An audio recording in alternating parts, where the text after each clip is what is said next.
IIT ഡൽഹിയുടെ ആദ്യത്തെ രാജ്യാന്തര ക്യാമ്പസ് അബുദാബിയിൽ തുറന്നു. അബുദാബി കിരീടാവകാശിയും എക്സിക്യൂട്ടീവ് കൌൺസിൽ ചെയർമാനുമായ Sheikh Khalid bin Muhammad bin Zayed Al Nahyan ഉദ്ഘാടനം ചെയ്തു. അണ്ടർ ഗ്രാജുവേറ്റ് വിദ്യാർത്ഥികളുടെ ആദ്യ ബാച്ചിനെയും സ്വാഗതം ചെയ്തു.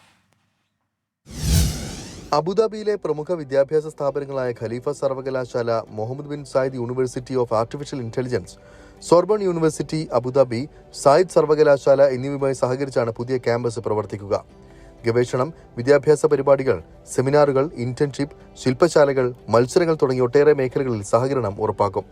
ക്യാമ്പസിന്റെ ഉദ്ഘാടനം അബുദാബി കിരീടാവകാശിയും എക്സിക്യൂട്ടീവ് കൌൺസിൽ ചെയർമാനുമായ Sheikh Khalid bin Muhammad bin Zayed Al Nahyan നിർവഹിച്ചു. ഡൽഹി IITയുടെ ആദ്യത്തെയും ഇന്ത്യൻ IITകളുടെ രണ്ടാമത്തെയും ഓഫ് ഷോർ ക്യാമ്പസുകളാണ് അബുദാബിയിലേത്. IIT അബുദാബി ക്യാമ്പസ് സ്ഥാപിക്കുന്നതിന് അബുദാബി വിദ്യാഭ്യാസ വിജ്ഞാന വകുപ്പും IIT ഡൽഹിയും തമ്മിൽ കഴിഞ്ഞ ജൂലൈയിലാണ് ധാരണയിലെത്തിയത്. IITs ഗോ ഗ്ലോബൽ എന്ന ക്യാമ്പയിൻ പ്രകാരം 2002 ഓഗസ്റ്റിലാണ് UAEയിൽ IIT പഠന കേന്ദ്രം വരുന്നത് സംബന്ധിച്ച് പ്രാഥമിക ചർച്ചകൾ നടക്കുന്നത്. തുടർന്ന് ഡൽഹി IIT ഇതിനായി തെരഞ്ഞെടുക്കുകയായിരുന്നു. 24 അബുദാബി.